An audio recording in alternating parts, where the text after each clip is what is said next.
So, yun nga guys, total hindi naman maka-attend ng Zoom meeting yung iba. So, ganito na lang gagawin ko. Gagawa na lang ako ng tutorials ulit.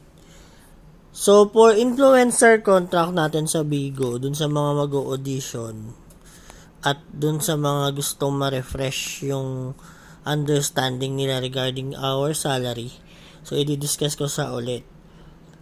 So, for new host or new influencer natin, so from the start, hindi nyo kailangan ng sobrang taas na followers para kumita ka ng T-level salary. So, pag sali mo sa Bigo at nakapasa ka na ng influencer contract, kahit 30,000 followers ka lang, basta maabot mo yung 700 download, pwede kang kumita ng 700 USD fixed salary kagad sa first month mo.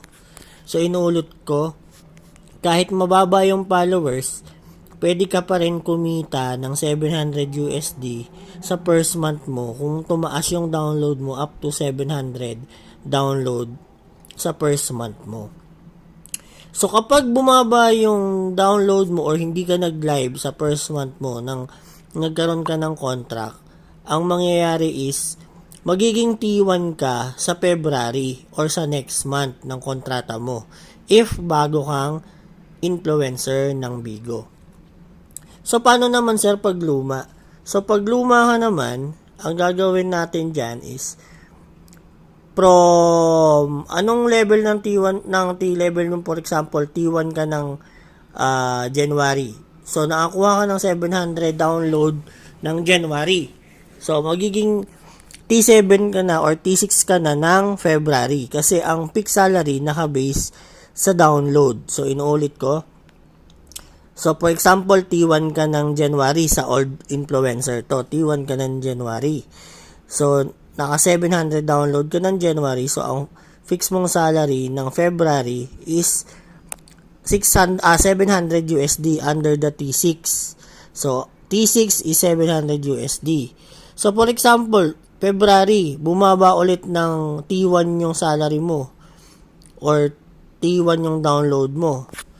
So, ang magiging salary mo ng March is T1 na. Kasi guys, dito ngayon sa policy ng Bigo, wala na siyang fixed na salary. Kung hindi, naka-base sa download yung magiging fixed mong salary. At dito siya makikita guys sa tinatawag nating threshold. So, for example, ayan, di ba? T1, T2, T3, T4, T5, T6. Tapos, ayan yung one link threshold niya. So, kapag naka 80 download below ka, T1 ka lang. 80 to 199, T2. 200 to 349, T3. 350 to 499, T4. 500 to 700, T5. And greater than 700 is T6.